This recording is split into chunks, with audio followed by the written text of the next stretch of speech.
Good day, I'm Lorraine Mendez and this is your JIS News for Tuesday, September 25.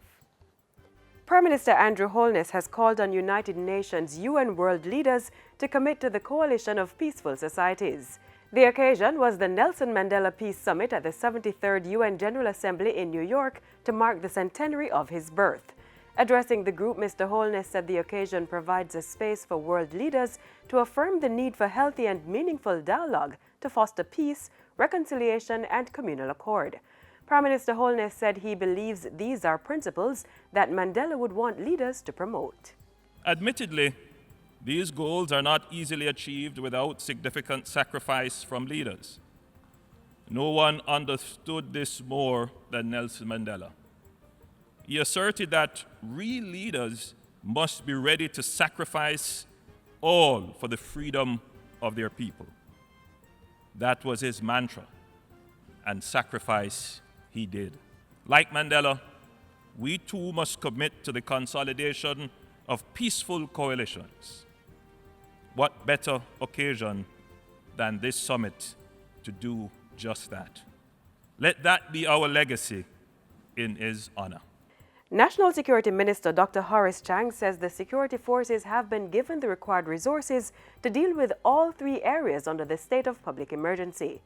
The enhanced security measures have been implemented in St. James, the St. Catherine North Police Division, as well as sections of Kingston and St. Andrew. We have provided additional vehicles. I think there have been 60 new four-wheel drive vehicles attached to the force, and more will be arriving later during the course of this year.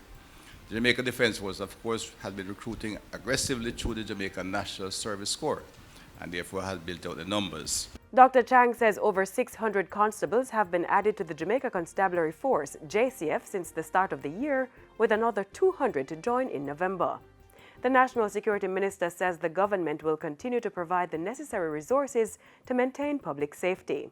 And Police Commissioner Major General Anthony Anderson says the security forces will continue to respect the rights and dignity of citizens as they carry out their duties. We want to assure the public that those going about their regular business and who are obeying the law have nothing to be concerned about.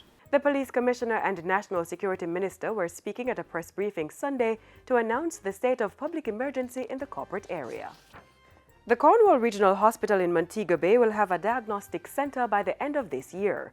Construction has already started, and on completion, the facility will improve healthcare in the western region and reduce the cost to outsource diagnostic services. Health Minister Dr. Christopher Tufton said the government spent approximately $21 million for X-ray services in 2017 and over $37 million for CT scans. Not only would we save by constructing a new facility and developing a standalone diagnostic center, which would be next door to the A&E, so it logistically is a good move. But even after the completion of the main building, it would add significant capacity and efficiency to the overall layout of the facility. So it's all round a very positive development. And as upgrading works continue at the hospital, additional space has been designated to expand the accident and emergency unit. We took the deliberate decision recognizing the need for A&E as a critical part of any hospital operation. This is not an ad hoc expansion. Ultimately, it will be integrated into the final product and allow a better service for this facility and for those who need it.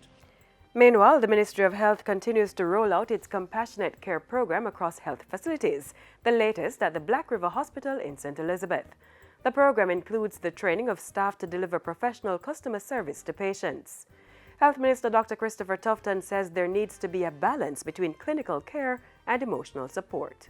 It was, I believe, an important part of the overall response to public health to develop a mechanism to firstly ensure that all our internal stakeholders, all of us, the 13,000 odd of us who are part of public health as employees, that we begin to enhance, to develop, to build, to strengthen a culture of customer service as we deliver public health.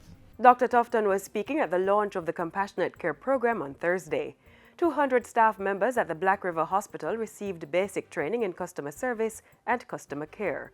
The program is now active at 4 healthcare facilities in 4 parishes and is projected to be in all parishes by March 2019. Cabinet is to meet again to refine its planning and budgeting framework for the 2019-2020 fiscal year. The meeting will complete consultations held over 3 days last week. Cabinet received updates from the Planning Institute of Jamaica and the Bank of Jamaica on the island's macroeconomic profile for 2018-2019 and projections for 2019-2020. Presentations were also delivered by the Ministry of Finance and the Public Service, the Office of the Cabinet, and the International Monetary Fund mission team. And finally, Prime Minister Andrew Holness and Minister of Sports Olivia Grange have expressed sadness at the passing of former Flow executive Errol Miller. Mr. Miller died on Monday at the University Hospital of the West Indies after being ill for some time. The Prime Minister said Mr. Miller was always interested in what's good for Jamaica and that the country appreciated his positive outlook and dedication. Meanwhile, Minister Grange said Mr. Miller served on the Institute of Sports Board with distinction. They both expressed condolences to Mr. Miller's family and friends. And that's it for JIS News today. I'm Lorraine Mendez. Thanks for watching.